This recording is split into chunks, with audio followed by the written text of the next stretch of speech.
attention to the presentation. Afterwards, you will give one strength in one area of growth that this task you worked on to improve. Stretch.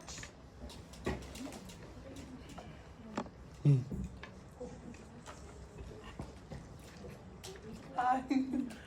The effects are. Wait. Wait. No, before, can we get the timer? Open up. We start the clock.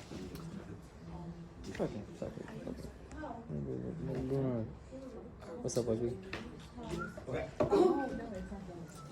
Our research paper was on the effects rape has on society and victims by Ashley, Shayla, and Amy. I took the psychological view, she took the social view, she took the economic view. Okay, so rape is a type of sexual assault usually involving sexual intercourse or other forms of sexual penetration carried out against a person without that person's consent.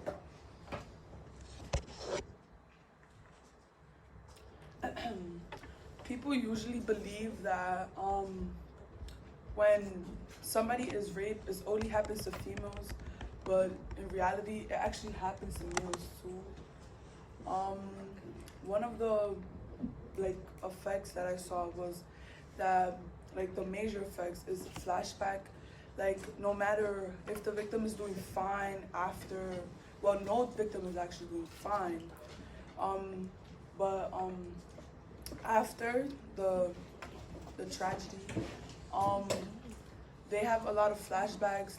Anything could just trigger them and give them bad flashbacks. And for example, when people they tend to have depression, PTSD, alright.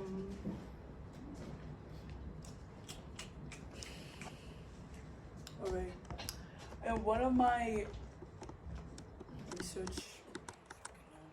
sources, I read that women who are raped 6.2 times more likely to develop the disorder PTSD than women who haven't been a victim of rape, which shows that on a regular, people that have been raped, or females or males that have been raped, they actually develop depression faster, or even. I got amnesia. They develop rape. They develop depression. Yeah, whatever. My research was social effects on rape, and this impacts, like Ashley said, impacts boys and girls, but it's mostly into females, and they're more in danger because they get pregnant off of that, and in some cases, some females don't want to keep the baby because they know that's not what the man they want, and they start to have health issues like depression. They want to take therapy.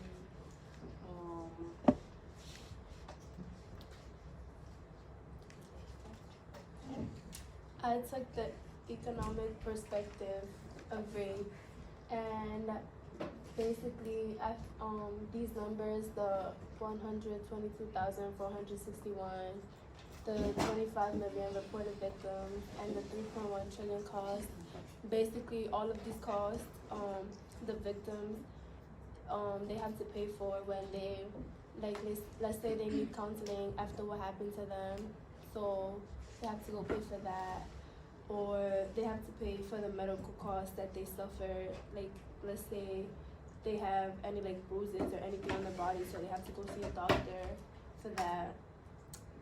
And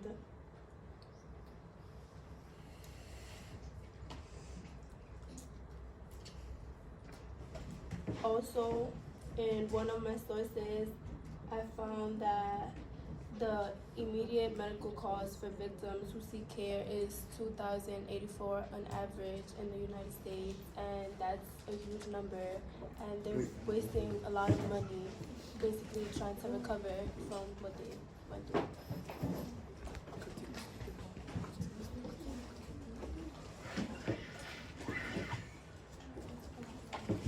Like Shayla said, some victims end up pregnant and they end up not wanting a baby, like she said. For example, one of my sources, the victim, she found that she was pregnant and she wouldn't even go to like the doctor to check on the baby, any of that. She didn't actually want to check on the baby, like she didn't find out the gender, nothing like that. She found out the gender when she actually had the baby because it was so traumatic for her. Traumatic for her that she didn't like want any type of connection with the baby. And after, like during the pregnancy, there would be times that she would want to kill herself, not want to be like on this earth, or like she would do things that like will harm her so she wouldn't have the baby. But she ended up surviving all those times that she tried to harm herself. And when she used to go to the doctor, like they used to ask her, oh, do you want to check on your baby? And she'll be like, no, because it was just so bad for her.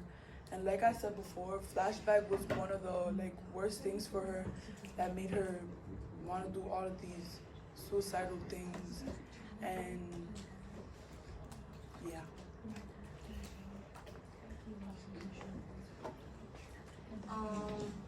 The fear that these victims have on rape is they feel ashamed of themselves because they feel like they did something wrong, or like because they got raped, they think they have a fault of what they did because they provoked them, but they didn't. And after that, some victims, they go through post-traumatic stress, and they have psychological reactions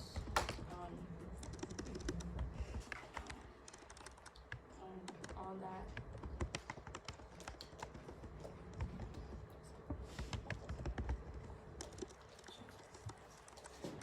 So,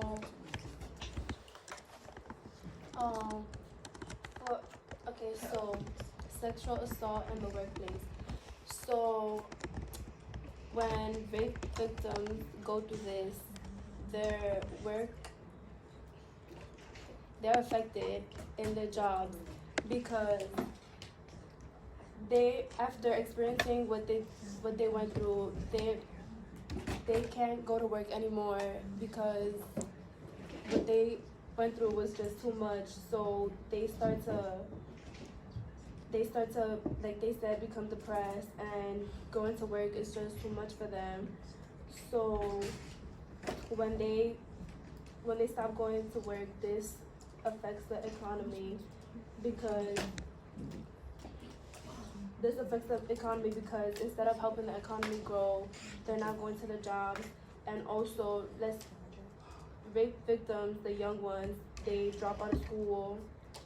So this doesn't give them a chance to choose a career that they want to. And the economy is not gonna grow.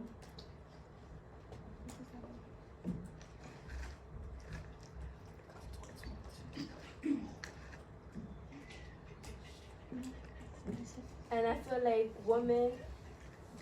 like instead of doing this, they should keep going. They shouldn't give up on their careers, and they should keep going to work because they're giving up on their opportunities that they're gonna end up regretting later in life. Okay, to wrap up everything, after the victims get raped, they get seen, they isolate themselves from society, and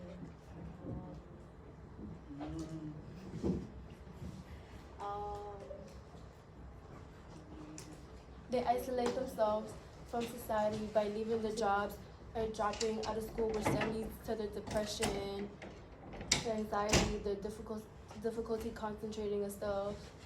And then by doing this, the economy is impacted negatively because there are less people working, so businesses won't grow, and dropping out of school won't let the victims finish the career they wanted.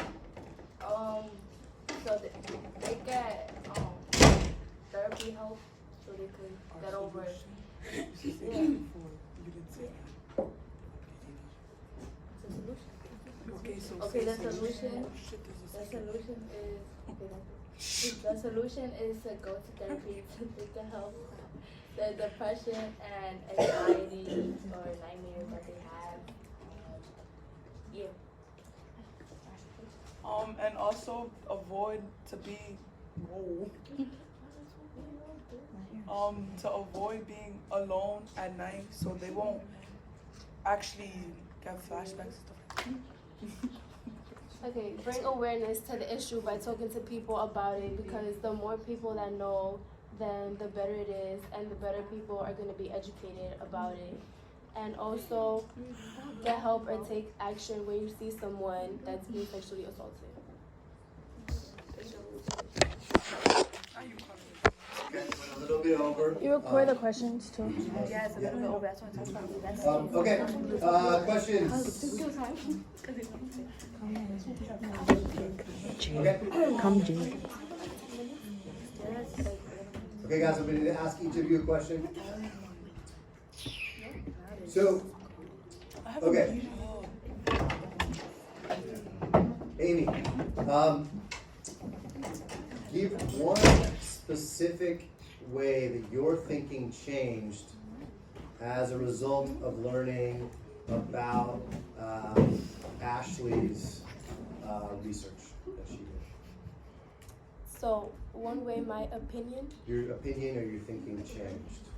like about rape in general, or About rape? Yeah. oh.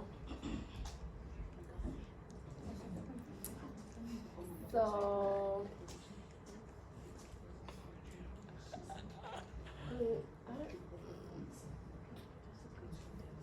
I mean, my opinion, it didn't change because, I mean, I agree with everything she said, like that what they go through and how they get flashbacks. So, I don't know, it didn't change. Shayla, describe how the content of the team presentation was changed as a result of group discussions. Excuse me, audience members, we're in the middle of this. Thank you. like how we work as a team. Yeah, like how did your presentation change based on the discussions that you had as a group? Or how did they evolve? Or? We were more involved in everything. Like everybody had